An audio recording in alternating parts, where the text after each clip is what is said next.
Hello friends and good day. This is Fred with Tech Talk and I'm coming at you today with a video on a security camera solution that you can use in an exterior environment where you have no electricity or internet, yet you still want to employ a camera that you can live view, record on, and play back when necessary. Reolink gives us such a camera with the Reolink PT Plus. Okay, this camera comes shipped with a micro SD card for video storage. You can also put a nano LTE card in it.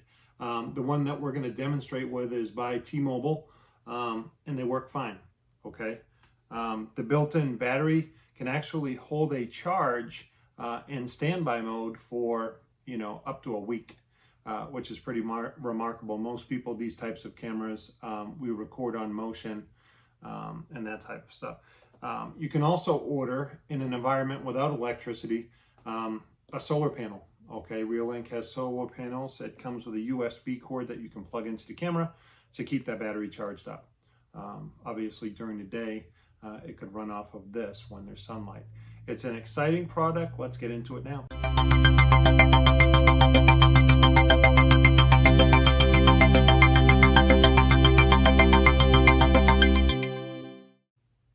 All right, you know what time it is. Let's get into the meat and potatoes. Before we do, you know the drill. There is a subscribe button in the bottom right-hand corner of your screen. Please click that and subscribe to our channel if you have not yet done so. That way you can be notified when we upload future content like this. Also like the video if it's useful to you. And as always, leave comments. A lot of these videos are based on subscriber or viewer questions and comments. So yeah, we will unbox the Reolink PT Plus camera first. It's a 4 megapixel PTZ camera. It's also taped. When you open the box, it will come with a manual, if you want to save that. It will come with the 4G antenna, so you can pick up the cellular signal. This model comes with the mounting bracket, so you can wall mount it. This also comes out, the center part will come out in case you want to ceiling mount it. But again, this is an exterior solution, so most people are going to use it outside. You also have the PTZ camera itself.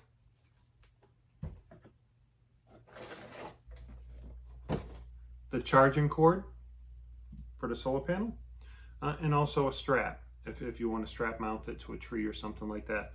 I always professionally mount these. There's 2 screw holes right here on the bracket. You can put this to a wall and use a couple Phillips head screws, and then of course the camera will screw onto it. So those are the items that are in the box, okay? On the camera itself, okay, and we're going to zoom in for this part, but on the camera itself, there is a micro SD slot which has a cover on it. When you remove this, this is where you are going to enter or put in your nano SIM card from T-Mobile and also your micro SD for storage. So we're going to switch to a little bit better of a camera view so you can see me insert those items. Okay, so we have changed our camera view a bit for you. And you can see this cover here that says micro SD. We've removed it, and inside there are clear markings for the micro SD card for storage and also the nano SIM card, the data card from T-Mobile. So what we're going to do, the camera actually comes with its own micro SD card for storage. You can order, again, the camera, you can order at the link below in the description to this video. That is the model that comes with the micro SD card included. And all we're going to do is we're going to push this in here.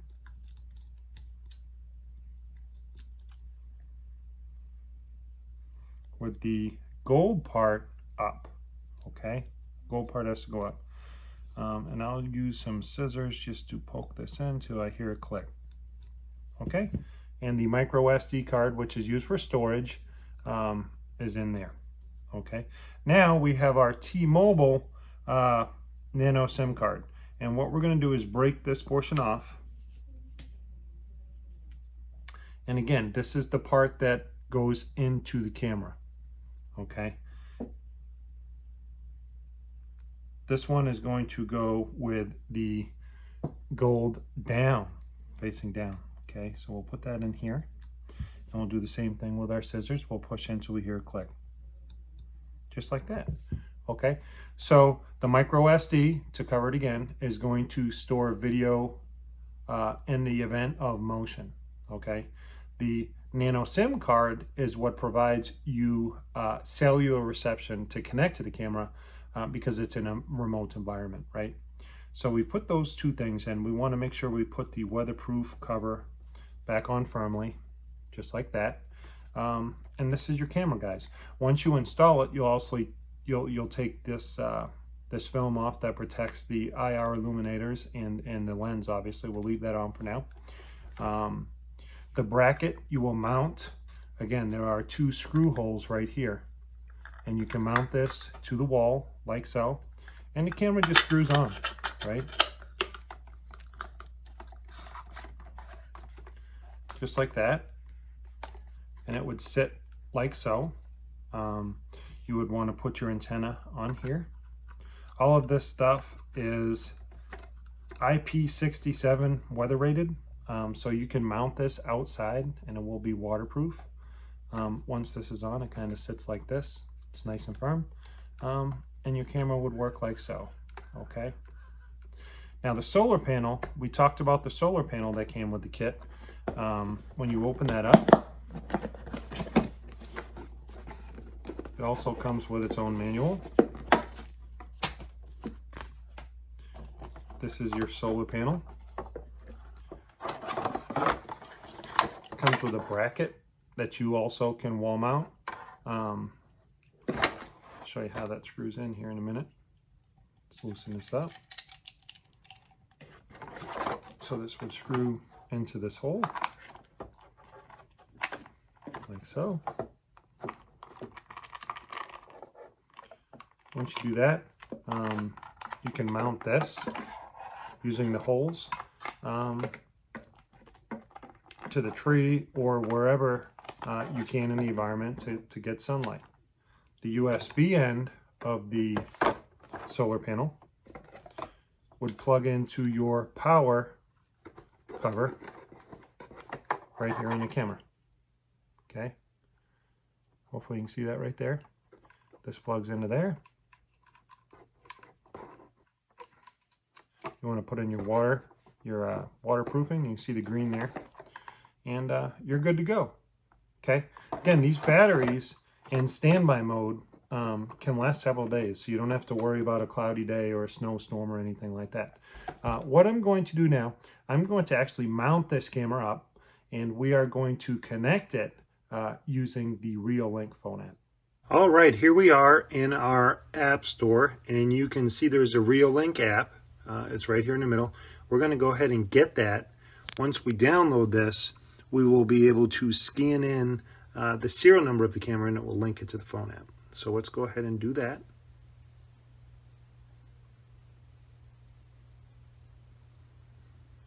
Depending on your Wi-Fi speed, this may take a little bit longer. There's the Reolink app. We're going to agree to the terms. We're going to allow it. And it wants us to add our first device, okay? So you will see in the top right-hand corner this blue plus sign. When you hit that, it's going to switch your phone to camera mode, and we're going to now scan the code on the camera, okay? We'll switch the camera view and do that together. All right, so we have downloaded the phone app onto our phone through the App Store. Now we are going to turn on the camera, okay? There is a power tab right here on this camera. When you remove that waterproofing tab, you'll see an on-off selector switch. We're going to turn that on, and we should see a red light, okay? That red light's going to be there for a couple of seconds, and then we're looking for a blue LED to flash for a few seconds, and then it will go solid before we will hear a voice prompt saying network connected successfully. So let's go ahead and wait and see if that happens. There's our blue flashing light. We want that to go steady.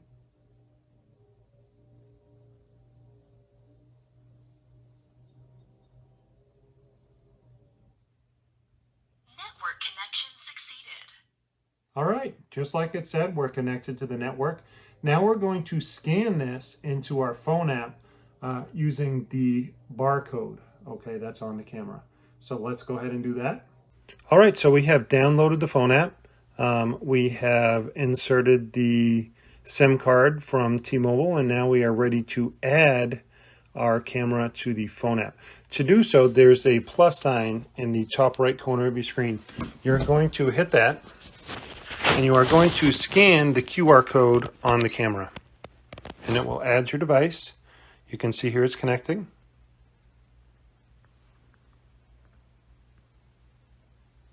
It's going through a initialization process. And this is very important. Any network devices, whether they're on a mobile device or an LAN, we want to change the default password. This camera comes from the factory with no password, and that's bad. So you can just put in a password, and you will have to verify it. And we're going to hit next.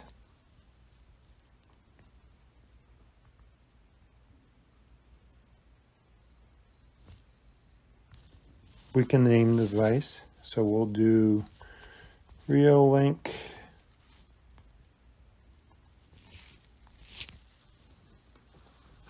PT Plus.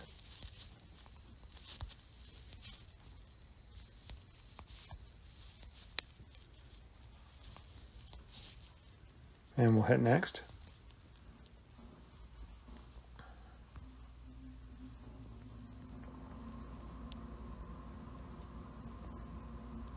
And you can select if it's going to be an interior or exterior camera. This is going to be outdoors, so we'll do that.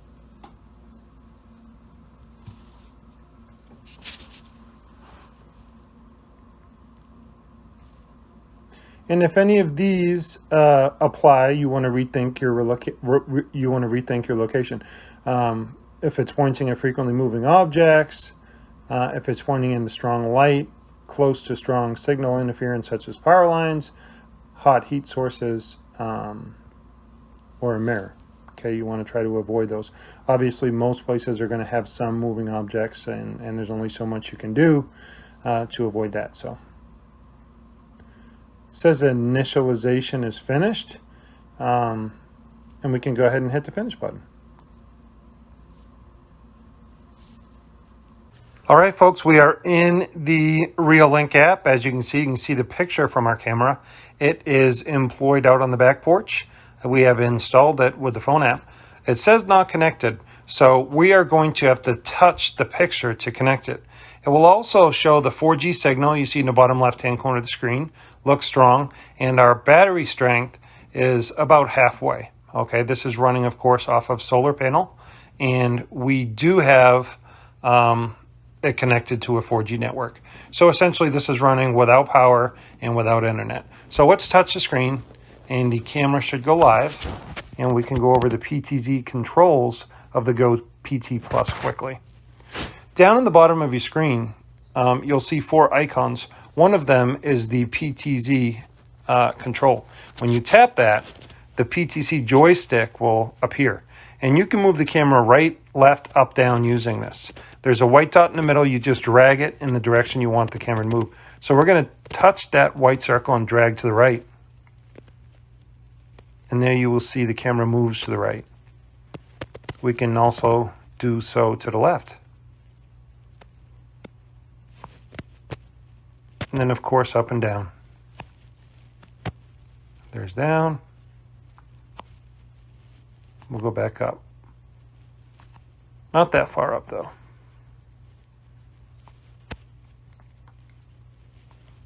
So as you can see, this is a great little camera. You can set up motion alerts. We'll have future videos on those.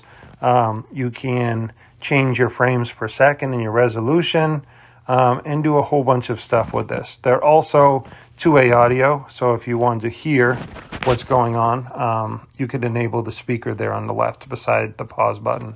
So this is sound off, sound on. Not a lot going out there, but that's how you turn on the volume. Hopefully you enjoyed the video. We'll see you in the field.